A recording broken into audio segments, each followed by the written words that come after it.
I, Kofi Annan, I, Kofi Annan, solemnly swear to exercise in all loyalty C'était le 13 décembre 1996. Kofi Annan devient le 7e secrétaire général des Nations Unies. Il a 58 ans et déjà une longue carrière de diplomate derrière lui. Une carrière marquée par des succès diplomatiques, mais aussi par des échecs qu'il regrettera toute sa vie. Kofi Annan est né dans une famille aristocratique ghanéenne. Il a fait ses études au MIT, aux États-Unis. En 1962, il entre à l'ONU. Mais 2 ans avant de devenir le chef de l'organisation, il essuie 2 échecs majeurs.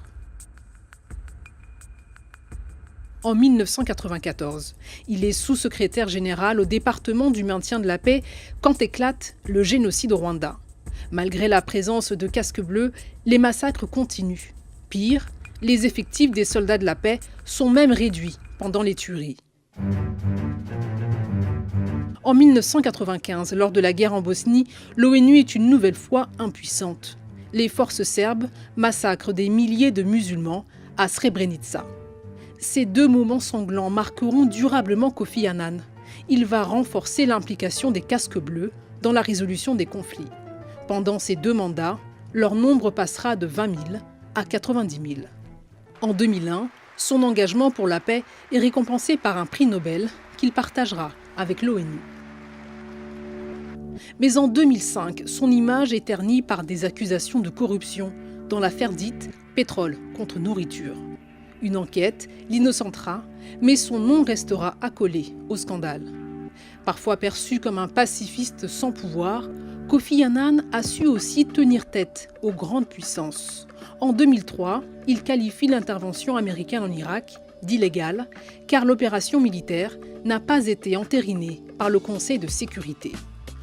En février 2012, médiateur dans la guerre en Syrie, il jette l'éponge après 5 mois. Il accusera les grandes puissances d'avoir transformé sa médiation en mission impossible.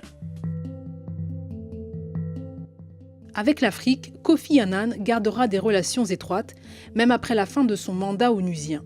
En 2008, il est envoyé en médiateur au Kenya, où les violences post-électorales ont fait plus de 1100 morts. Il réussit à arracher un accord de partage du pouvoir entre les 2 camps. Il s'est aussi engagé dans la résolution du conflit entre l'Éthiopie et l'Érythrée. Les 2 États se sont officiellement réconciliés il y a quelques semaines, après des décennies de guerre. Le diplomate était actif sur le continent via la fondation qui porte son nom. Nous l'avions rencontré en octobre 2017. Il avait un message pour les vieux autocrates africains avec qui il n'entretenait pas des relations faciles. Presidential term limits are necessary, particularly in situations where presidents don't want to leave office.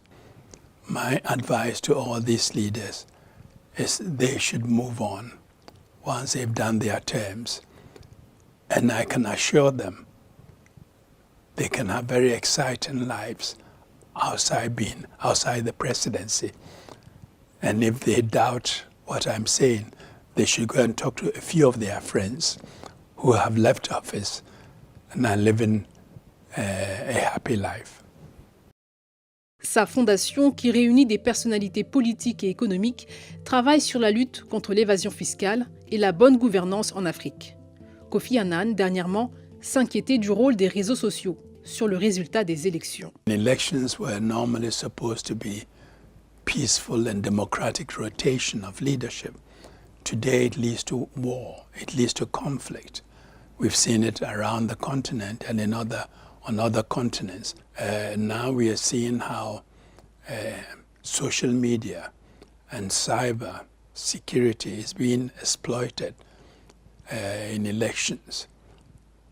If countries like US and European countries are having problems, you can imagine the threat this poses to some of the smaller third world countries. So we are doing quite a lot of work on this.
En quoi la nature et l'ampleur de la menace justifient-elles le recours immédiat à la force? Comment faire en sorte que les risques considérables d'une telle intervention puissent être réellement maîtrisés? En tout état de cause, dans une telle éventualité, c'est bien l'unité de la communauté internationale qui serait la garantie de son efficacité.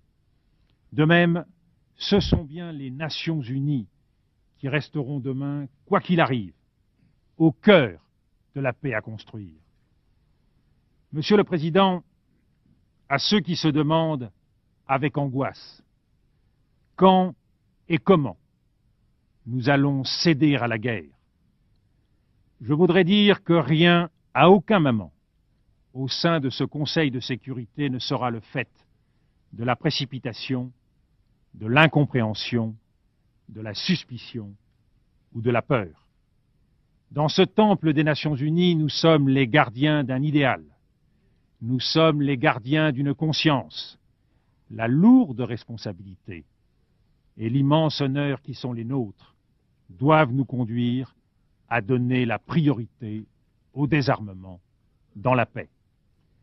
Et c'est un vieux pays, la France d'un vieux continent comme le mien, l'Europe, qui vous le dit aujourd'hui, qui a connu les guerres, l'occupation, la barbarie, un pays qui n'oublie pas et qui sait tout ce qu'il doit aux combattants de la liberté venus d'Amérique et d'ailleurs, et qui pourtant n'a cessé de se tenir debout face à l'histoire et devant les hommes.